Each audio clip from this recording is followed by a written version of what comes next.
chivalrous knights, lusty widows, naughty priests.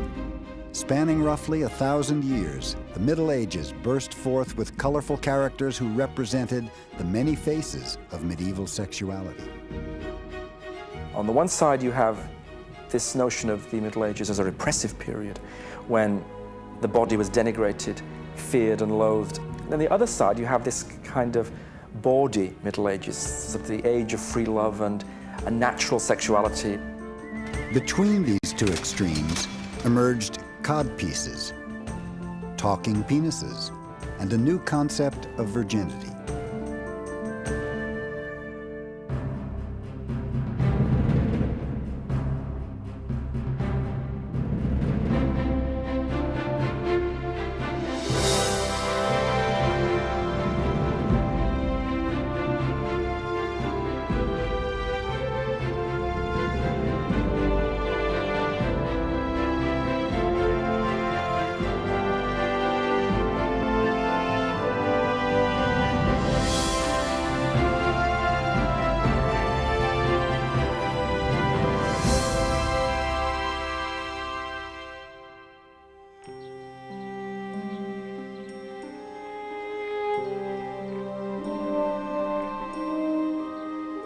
Following the fall of the Roman Empire in 410 AD, European society changed dramatically, signaling the beginning of the medieval period, also known as the Middle Ages.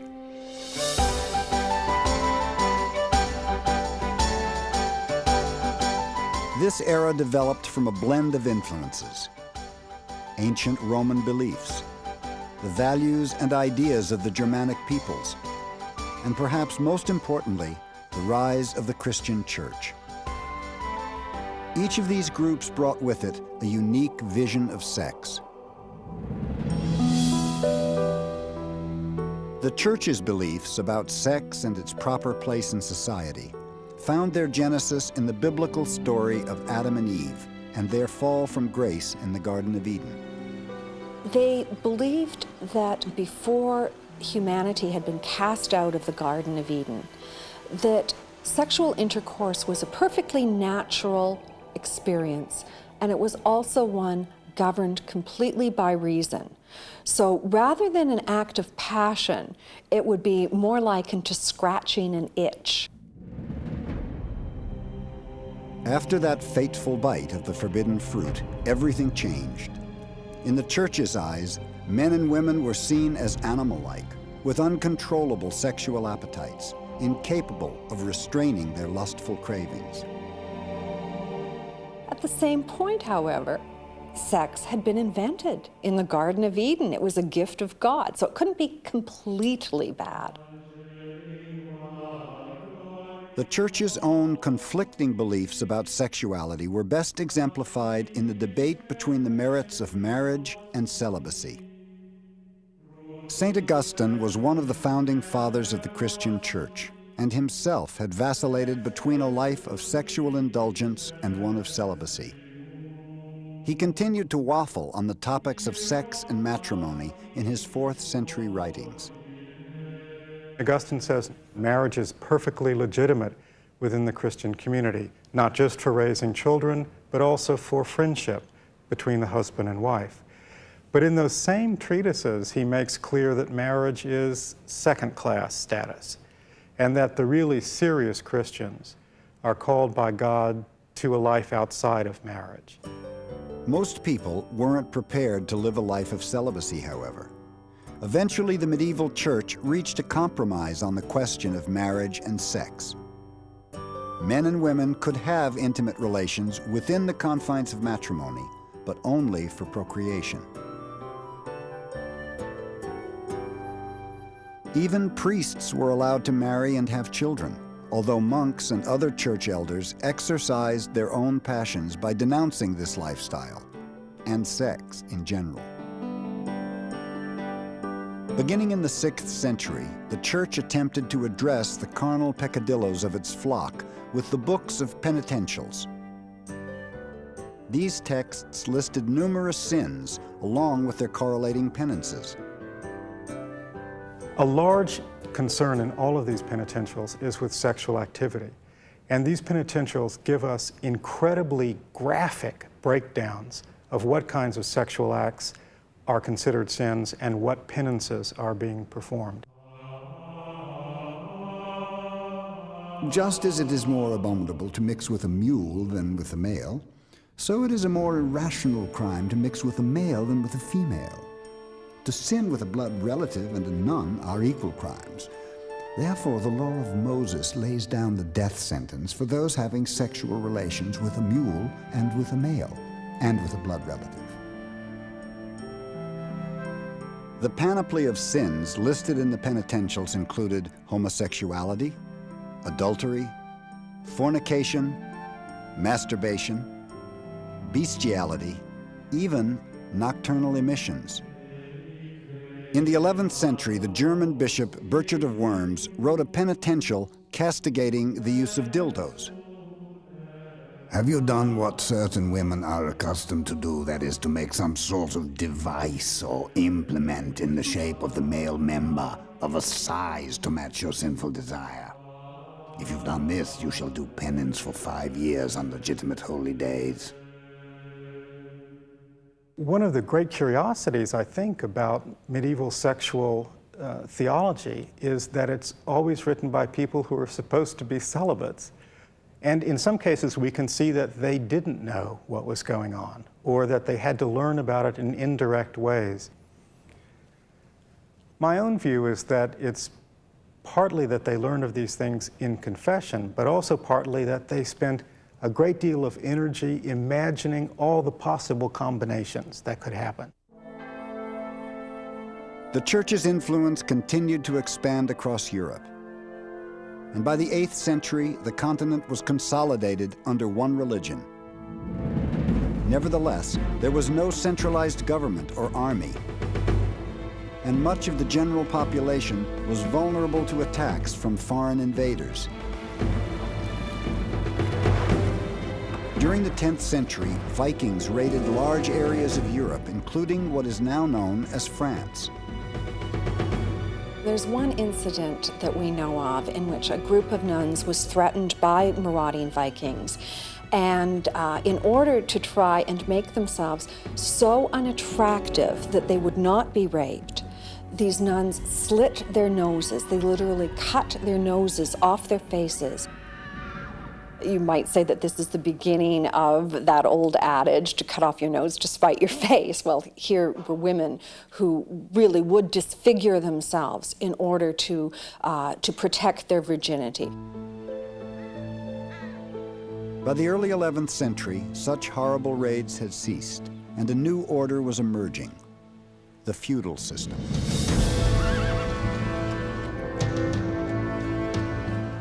Valiant men known as knights, skilled in the ways of warfare, protected the serfs and peasants who toiled on their estates. Now, with a more stable social structure in place, church leaders and powerful lords decided to expand their European borders. They set their sights on the Holy Lands in the Middle East. There, Christian knights would do battle with the soldiers of Islam.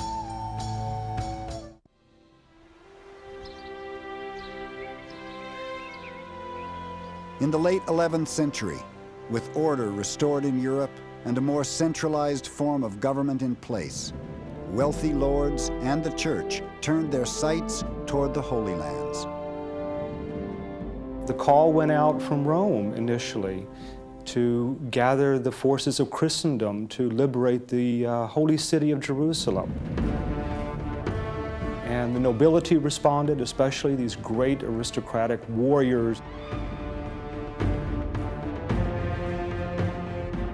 In the Holy Lands, the Crusaders encountered an Arab culture where women were oftentimes segregated from the outside world. Arab love poems told tales of men's longing for such unattainable ladies. This convention was seized upon by European minstrel poets known as troubadours.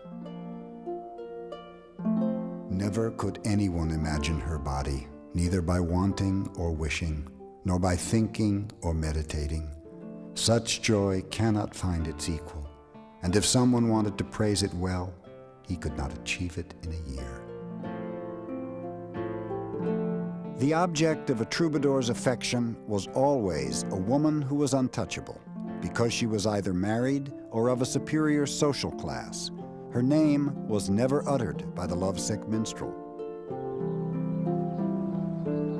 In their poetry, performed in the courts and castles of the upper classes, the troubadours sang of eroticism and sex in artistically veiled metaphors. Sex is pretty absent from the poetry, except in terms of codes. It's not that the poet doesn't want sex. The poet does want sex, and he keeps demanding his rights in the pleasures of love. He will say, I wish I were lying beside you in the bed, or I remember that time that I saw under your skirt. But the actual sex that goes on is all behind the curtains. The most outspoken of these minstrels is widely recognized as the first known troubadour, William IX, also known as the Duke of Aquitaine. William was a controversial figure who went through numerous wives and was excommunicated several times for his outrageous behavior. In one of his bluer works, William said of a woman's genitalia, "I shall tell you about its nature as a man who has done bad things with it and taken worse from it." Roughly half of his poems are notable for their incredible vulgarity, using rather obscene words to talk about the female genitalia. Another part of his poetry, however, is what we would think of as more traditionally about courtly love, meaning that they're poems in which the beloved lady is exalted as, sort of a goddess of some sort. Bawdy lyrics aside, William IX and other troubadours who came after him developed a new form of expression for the Middle Ages. What we have here is a group of aristocrats where they're really creating a way to talk about feelings together. They're creating an imaginative sphere where it's possible to talk about longing, where it's possible to talk about the erotic, where it's possible to talk about things that you're never going to get in life, but that you nevertheless fantasize about. We see the development of courtly love, the notion that a knight, probably in shining armor, might worship a lady, usually a married woman, from afar, pine away for her and try to do great deeds and be a gallant hero in her honor. The notion of courtly love coincided with the rise of large cities and princely courts. Here, these dramas were played out on a lavish stage. While courtly love was intensely romantic, it did possess an element of danger. This was a very dicey business at best, because one of the major premises of courtly love is that it is adulterous. The knight loves a married woman, and it was very dangerous for a married woman of that level of society to engage in any kind of real adulterous affair. Perhaps the most enduring tale of courtly love is the legend of Lancelot and Guinevere. Their forbidden romance brought down Camelot and the reign of King Arthur. Though the tragedy of Lancelot and Guinevere was fictional, there were real-life tales of courtly love gone wrong. In 14th century France, Philip the Fair discovered that his 3 daughters were having intimate relations with some of his knights. When the king found out, he had the men publicly disemboweled, and the daughters were sent to monasteries. One of them was probably murdered. Adultery was not just a light, little flirtatious thing one did following the stories of Lancelot and Guinevere. Adultery was dangerous. For many of the knights who had fought the Crusades in the name of the Christian Church, courtly love had a civilizing influence and became almost like a second religion. A knight would plead for a lady's favor, much like a sinner begging for Christ's blessing and forgiveness. While society widely accepted courtly love between men and women, same-sex affairs were best kept in the closet. I think it's true to say that The only place you could be out in the Middle Ages was hell. Homosexuality was always condemned by the church, and images of it are always highly negative, and for the most part represented in scenes of hell. Although religion and sex would be at odds with each other throughout the Middle Ages, they were brought together through the medium of art. Paintings and sculptures often represented the church's beliefs regarding sex. One particular work displayed at the Abbey Church of Sinac in the south of France shows a couple making love. Ironically, priests used these types of images as examples of what their parishioners should not do. It's an exemplar or a story of a couple who had sex in the church itself, and were punished by God by being immediately smitten as they were having sex with being stuck together for a year. They couldn't separate. And in the story, after the year being stuck together, of course, they died and went to hell. These works weren't the only limits the church placed on sex. After 600 years of priests being allowed to marry, the Pope decreed that all clergymen must be celibate. We have riots of married priests and riots of their wives and all kinds of political struggles in those last stages when the papacy is trying to enforce this view. Wives were not deemed the only threat to the purity of the priesthood. 11th century religious scholar Peter Damian believed that burgeoning homosexuality among the clergy would destroy the church. In the Book of Gomorrah, Damian laid out a litany of acts against nature, which fell under the definition of a new and powerful word: sodomy.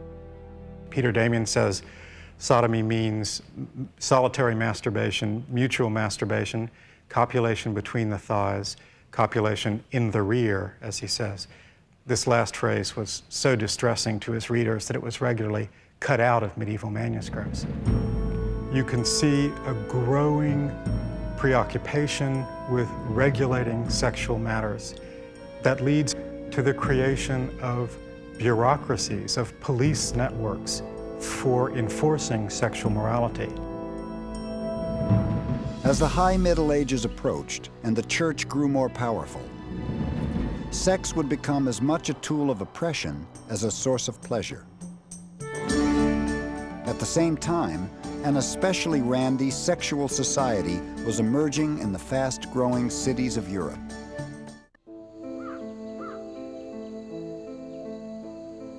The High Middle Ages were years of conflicting extremes. Urbanization and city life gave rise to a richly varied sexual culture, while the church had become even more rigid in its views towards sex and desire. On the one side, you have this notion of the Middle Ages as a repressive period when the body was denigrated, feared and loathed. And then the other side, you have this kind of bawdy Middle Ages, sort of the age of free love and a natural sexuality. They both represent different sectors of this very complex world of medieval sexual culture. Coinciding with the conflict between the flesh and spirit was the changing face of medieval society. People were gradually uprooting their rural homes and settling in the city. This mass exodus influenced sexual expression in a number of ways. One included symbols of male virility. On the farm, a man might express his sexual potency by fathering many children with several different women. In an urban setting, however, a fellow might showcase his manhood by putting his best foot forward. Men would wear these shoes called poulaines, which were long, pointy-toed shoes. And the longer the point, it was considered the more virile the man, that there was a correlation between these long, pointy shoes and, bluntly, penis size. Some men took to wearing codpieces, stuffing them with sawdust to make them appear large and erect. Codpieces, along with other snug-fitting apparel, which drew attention to one's private parts, were deemed fashions of the devil by the church. Another garment rumored to have its origins in the Middle Ages was the chastity belt. In reality, this contraption, which enabled a man to keep his wife's genitalia under lock and key, was a 19th century creation. But that's not to say medieval husbands weren't concerned about their spouse's fidelity. Chastity was extremely important for married women, especially at the higher levels of society. Husbands, especially if there were a lot of land and property involved, needed to know that their heirs were legitimate, that their heirs belonged, in fact, to them, that some other man's seed had not come in to pollute the lineage. Not all medieval women were so restricted in their sexuality. With the rise of towns, prostitution flourished.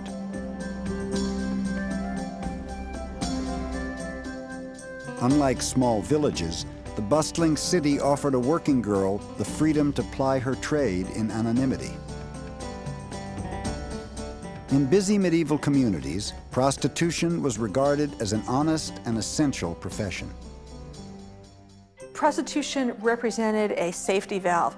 People in the Middle Ages tended to have a hydraulic view of masculine sexuality. There's this rushing river that will overflow the dam unless you have some outlet for it.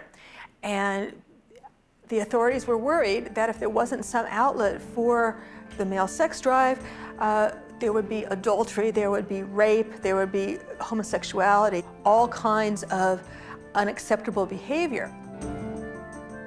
Ironically, the church condoned prostitution, considering it a necessary evil.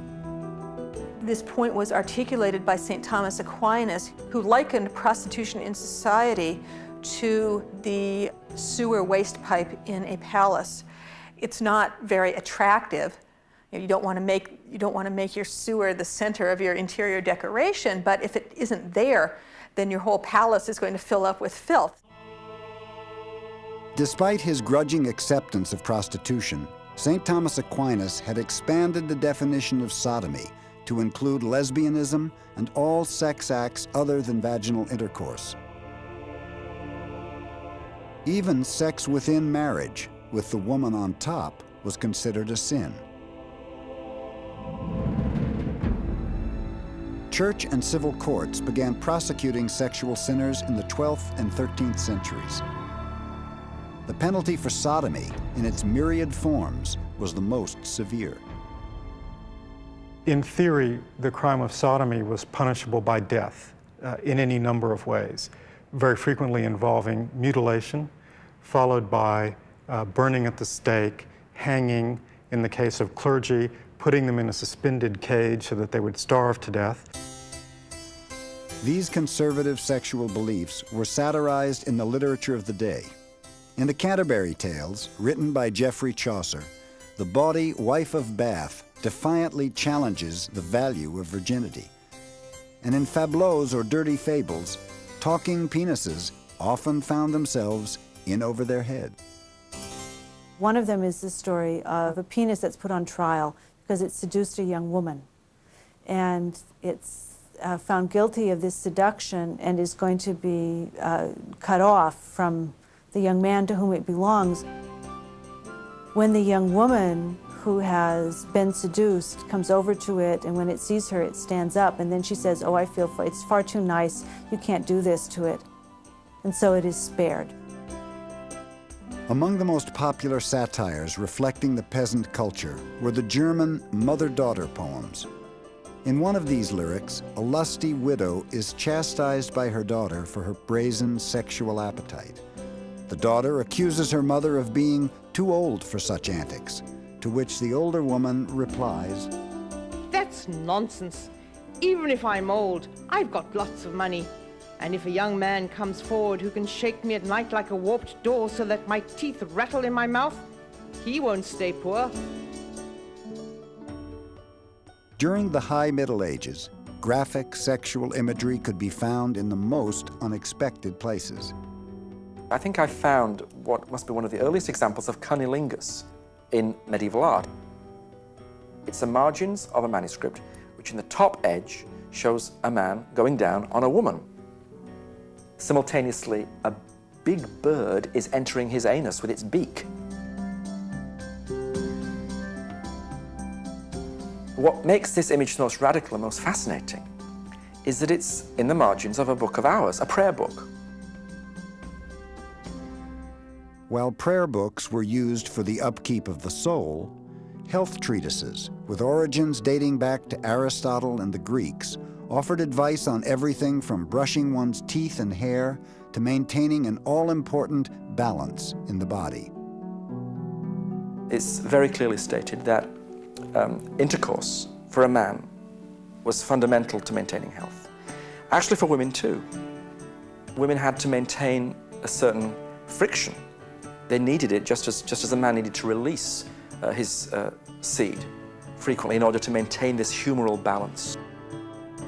These health treatises focused on the objective of couples bearing children and put forth the belief that not only man, but woman must achieve orgasm in order to conceive a child. What happened if a man couldn't perform his husbandly duties and failed to father children? The church brought in a special group of private investigators. One of the ways that the church developed to assess a man's sexual ability was to have women examine the man, wise village women who would assess the husband's genitals to see if they were appropriate, if they were deformed, if there was some other reason that he couldn't possibly consummate the marriage, in which case the couple could be separated. The prying eyes and probing hands of midwives were only one aspect of the church's zealous nature. Aside from acts of sodomy or unnatural sex, unsuspecting citizens could be accused of heresy for a litany of reasons. Their punishment? Burning at the stake.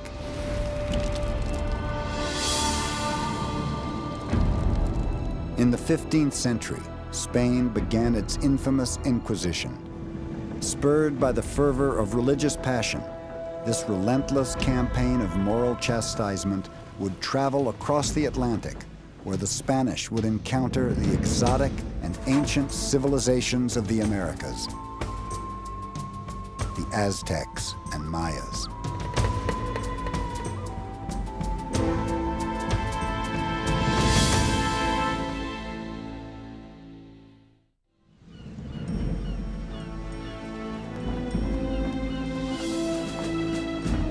During the early 16th century, the Spanish church sent its soldiers and the dreaded Inquisition across the Atlantic on a quest for riches, conquest, and souls.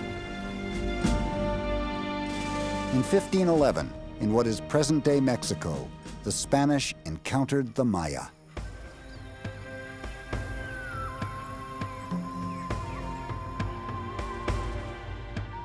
Though the Spaniards saw the Maya as heathens, in reality, they were quite reserved, even in their sexuality. For the Maya, as with the rest of people in Mesoamerica, sex was generally considered a positive thing. It was a source of pleasure, a source of future generations, but always the concept is always in moderation, never in excess. The Maya believed that too many sexual partners demonstrated a lack of control and invoked the wrath of various gods of disease. We have a series of gods that embody excess, whether it's of gambling, of sexuality, and drunkenness. We know that the god Macoxoxitl, or Five Flower, he brought sores to the genitals, and so he would be invoked to cure this. The Maya associated virtually all sexual misbehavior with alcohol, including adultery, which was punishable by death. They had several ways of executing adulterers that were rather particular to that kind of crime. They preferred to take stones and they would smash their heads, so that adulterers were sometimes called the smashed heads. In Mayan art, adulterers and promiscuous people were often represented as animals, such as spider monkeys, dogs, or opossums.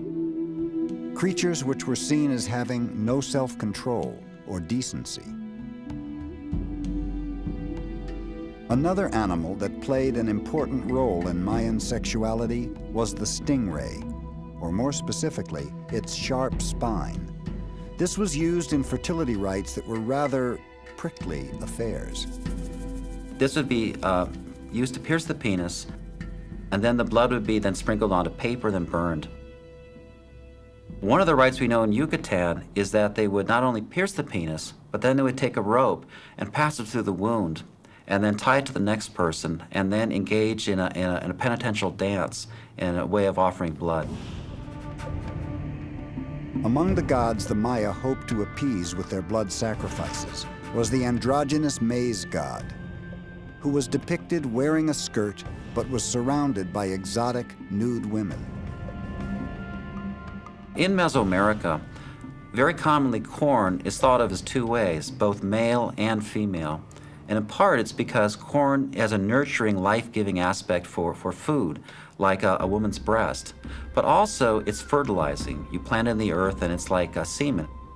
You have a central cob, which is related to the phallus, and enveloping around it is the husk. So almost the corn cob itself is a scene of copulation.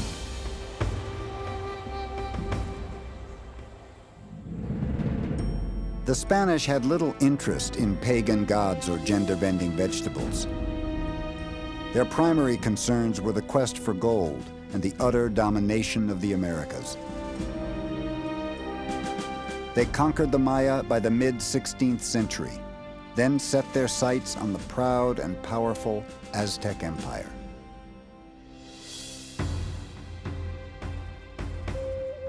In the Aztecs, the Spanish found a culture much like the Maya, in that they practiced polygamy, human sacrifice, and, on rare occasions, cannibalism. Exaggerated and oftentimes false reports from the Spanish Inquisition describe these acts, as well as the supposedly unnatural sexual practices of the natives. Contrary to the Spaniards' accounts, the Aztecs took a balanced approach to sexuality.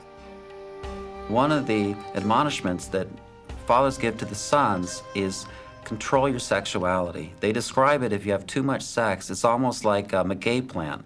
That's where you make pulque, which is sap that alcohol is made out of. And it's described as a maguey plant that's already been bored. It's already, all the sap has been sucked out. And basically, he'd be a withered old person and mocked by his wife. Within Aztec society, certain women existed for the sole purpose of draining a man's sap. There was a group of women called Aoyani who would be the pleasure women, or some people translate this as the merry women, what we would call professional prostitutes. The Spanish descriptions of these women were derogatory. But to the Aztecs, these ladies had a degree of importance. When you go back and look at Aztec ceremonies, a lot of these same women who are considered prostitutes were probably more like courtesans, and they have a very formal role in Aztec religious ceremonies, and they're out there intermingling with nobles and commoners. Another class of prostitutes weren't so highly regarded. These women worked along the canals of Tenochtitlan and were known as women on the water. For a Spaniard who was new in town and looking for a conquest, these working girls weren't hard to spot. Prostitutes distinguished themselves from other women by leaving half of their hair free, and the other half was well coiffed. And they painted their faces with a red ochre and would put cochineal, which is a purplish dye, on their teeth to make them dark. She chews chicle, which is the basis of what we call chiclets. And chicle chewing was considered apparently very cheap and possibly erotic. Despite their apparent approval of gum-smacking ladies of the evening, the Aztecs took the same harsh views of adultery as the Maya, and they disapproved of most sex outside of marriage. If a person was plagued by a guilty conscience as a result of their sexual wrongdoing, they confessed, not to a Spanish priest, but to an Aztec deity. There are a whole series of gods and goddesses, such as Tlazolteotl, who was the filth eater, who was an intercessor before whom you went to get help with all the other gods, and to whom you could confess certain sins, mostly of a sexual nature. In the end, religious and sexual differences gave the Spanish an excuse to conquer and destroy the Aztecs.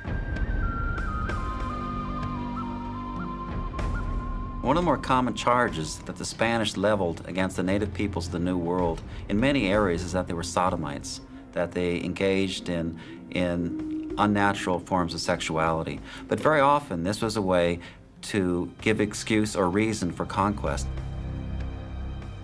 The Spanish took great pride in the destruction of the Aztecs, a people they considered to be uncivilized and barbaric. Modern-day perceptions of the Mesoamericans are markedly different. What I know about the Aztecs makes them look very much like what I know about a lot of other cultures in the world, including Europeans at that same point in history. In fact, I find that in some ways I like their attitude. It seems healthier, it seems more tolerant. Even as the Spaniards were conquering the New World, revolutionary changes were already underway in Europe. A young Augustinian monk named Martin Luther had rebelled against the Church's doctrines regarding papal supremacy and the sex lives of priests and nuns.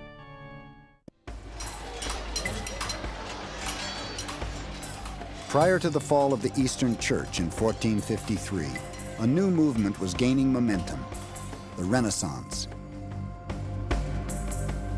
The Renaissance was a period of great intellectual growth in Italian cities such as Florence and Venice. Out of this movement emerged such historical figures as Michelangelo, Leonardo da Vinci, and the great astronomer Galileo. During these heady days, people began rethinking their beliefs about the importance of marriage and even sexuality. In the cities, there had been developing for quite some time a different norm that would center sexuality around marriage. And all sexual behavior would be rigorously judged according to the marital standard. The humanist Erasmus wrote colloquies on acceptable social behavior for boys and young men, including how they should interact with prostitutes, who were seen in Renaissance-era Florence as a remedy to widespread homosexuality. One of Erasmus's more famous colloquies, The War on the Maiden, taught young men how to woo women, keeping in mind their all-precious maidenly virtue. This kind of manual represented a trend in the Renaissance, which you will find also in court society, beginning to teach men and women how to restrain their sexual desires and subordinate them even more tightly to the demands of marriage and to the honor and virtue of their families. While much of Europe's upper classes embraced these new notions of virtue, restraint, and honor, many clergymen were falling victim to their baser instincts. It's certainly clear that in the late Middle Ages, the vow of celibacy was not being lived as it was being promised. And this seems to have happened at all levels, for priests, monks, bishops, even up to the Pope. And this is one of the real problem areas that actually spawned the Protestant Reformation of the 16th century. The Protestant Reformation began in 1517 and was led by a young Augustinian monk named Martin Luther. In his 95 Theses, aimed at what he considered the tyranny and corruption of the Church, Luther disavowed the Vatican's mandate that nuns and priests remain celibate. Instead, the former monk championed marriage as the proper setting for intimate relations. Marriage for Luther was something that was divinely ordained. We all have a sexual impulse. It's an impulse to reproduce. For Luther, this was a gift from God, and it was to be expressed within the institution of marriage, between the vows of a man to a woman. Luther himself married a nun and fathered 7 children. He even offered sexual pointers to novices, telling young grooms that whenever they left the bedroom, their wives should be eager for their return. Although the Protestant Reformation meant yes to married clergy, it did not mean yes to free-for-all sexual experimentation. Prostitution, which had been tolerated by the Church, was made illegal by the Protestant reformers, since it was seen as a threat to the sanctity of marriage. Prostitutes were expected to renounce their former occupations in favor of matrimony. So you find the Protestant writers then repeating the same condemnations of sins against nature, and being in some ways even stricter on the question of adultery, because they were more favorable to marriage. The Reformation brought about a great many changes, especially in regard to sex and marriage. But the evolution of sexuality had been in motion for centuries, beginning in the early Middle Ages. It's in the Middle Ages, I think, that we see all of the basic principles about sexuality being worked out and set down. Whether you're talking about the theology of marriage, for example, which is very confused in the early church, which is fixed in the Middle Ages and which we inherit, or you're talking about the principles of whether adultery is more serious than fornication or masturbation than bestiality. So in the same way that the Middle Ages gives us our basic political institutions, so the Middle Ages gives us our basic sexual legislation and the categories that go with it. This dynamic era also gave the world a touching view of intimacy between lovers. I think that our notions of romantic love originate in the Middle Ages, absolutely. The notion of the star-crossed lovers, the notion of two people who are destined for one another, the notion that passionate erotic attachment matters, and that it matters deeply for who we are, originates in the Middle Ages. The Middle Ages were filled with tales of gallant knights, lovesick troubadours, lustful monks, and courtly ladies. Their amorous pursuits redefined concepts of sexuality, erotic bonds, and romance, leaving the world a powerful legacy that impacts intimate relations even to this very day.